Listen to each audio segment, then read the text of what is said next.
New at 10, a Valley mom comes home from a trip to Iraq after meeting with one of the most influential leaders fighting the war on terror.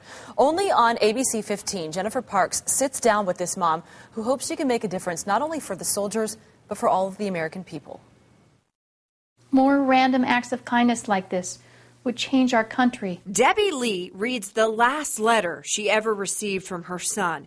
28-year-old Mark Allen Lee was the first Navy SEAL killed in the Iraq War. On August 2nd, 2006, we received a knock on the door that changed my life forever. Awarded the Purple Heart and Silver and Bronze Stars, Debbie went on to honor her son and help pass down those random acts of kindness.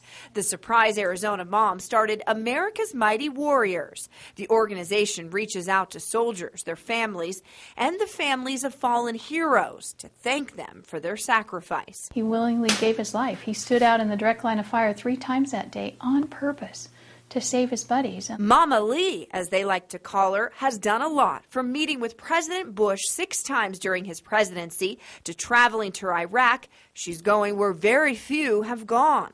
We are making a huge difference over there in Iraq. In the Green Zone, the majority of those bases have been turned back over to the Iraqis. Debbie just returned from Iraq after being embedded with the troops. She was able to meet and interview General Anwar, a man in charge of the Iraqi forces who very few have been able to interview. He said, there is American blood that's been poured out on our soil, and we will never forget. Debbie says she wants Americans to know the troops have done an amazing job and are making progress. I have not heard one of the troops say they regret being there. It was the wrong thing to do. They shouldn't be there. As for her son, who paid with his life, this military mom knows she'll see him again. But until then, I will be that voice that carries on in his memory. In Surprise, Jennifer Parks, ABC 15 News.